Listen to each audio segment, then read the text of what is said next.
So hey guys, welcome back once again to my channel. তো কী অবস্থা তোমাদের? সম্প্রতি বাংলাদেশের মার্কেটে বাইকের সিসি লিমিটেশন বাড়ার কারণে বাংলাদেশের বাজারে আসতেছে হায়ার সিসির কিছু বাইক। আজকে ভিডিওতে আপনাদেরকে দুইটি আপকামিং হায়ার সিসি বাইক সম্পর্কে জানাবো। তো বেশি কথা না বলে চলুন ভিডিও শুরু করা যাক। ইয়ামাহা R3 এই বাইকটি আর সিরিজের 300 সিসির সুপার বাইক।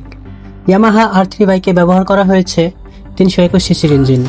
এই বাইক থেকে 321 সিসি ইঞ্জিনের সাথে পাবেন 4 স্ট্রোক টুইন সিলিন্ডার DOHC, আরও পাবেন লিকুইড কুলিং সিস্টেম। আপনারা R3 বাইক থেকে সর্বোচ্চ পাওয়ার পাবেন 41.5 bhp 10,750 rpm এবং সর্বোচ্চ টর্ক পাবেন 29.5 নিউটন মিটার 9000 rpm। এই বাইকে ব্যবহার করা হয়েছে dual channel ABS braking system. এই বাইক থেকে আপনারা টপ স্পিড পাবেন 188 কিলোমিটার প্রতি ঘন্টায়। ইয়ামাহা R3 বাইকটি বাংলাদেশে আসলে এই বাইকের প্রাইস হবে 7,80,000 টাকা। Kawasaki Ninja 300। আপনারা যারা কাওয়াসাকি নিনজা সিরিজের বাইকগুলো পছন্দ করেন তাদের জন্য রয়েছে নিনজা 300 বাইকটি। দুঃখের বিষয় হলো সত্য যে বাংলাদেশে বাইকের সিসি লিমিট থাকার কারণে কাওয়াসাকি নিনজা 125 ব্যতীত কাওয়াসাকির আর কোনো বাইকই বাংলাদেশে লঞ্চ হয়নি।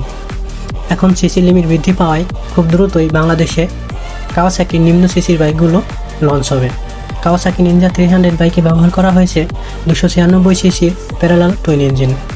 এই বাইকে আপনারা পাবেন স্লিপার ক্লাস এবং 17 লিটার ক্যাপাসিটির ফুয়েল ট্যাঙ্ক। কুলিং সিস্টেম হিসেবে এই বাইকে আপনারা পাবেন লিকুইড কুলিং সিস্টেম এবং ব্রেকিং সিস্টেম হিসেবে আপনারা পাবেন dual channel ABS braking system. এই বাইক থেকে আপনারা সর্বোচ্চ পাওয়ার পাবেন 38.88 bhp 11,000 rpm এবং সর্বোচ্চ টর্ক পাবেন 26.1 নিউটন মিটার 10,000 rpm। এই বাইক থেকে আপনারা টপ স্পিড পাবেন 192 কিলোমিটার প্রতি ঘন্টায়। বাংলাদেশের বাজারে কাওয়াসাকি নিনজা 300 বাইকের দাম হবে 8,50,000 টাকা।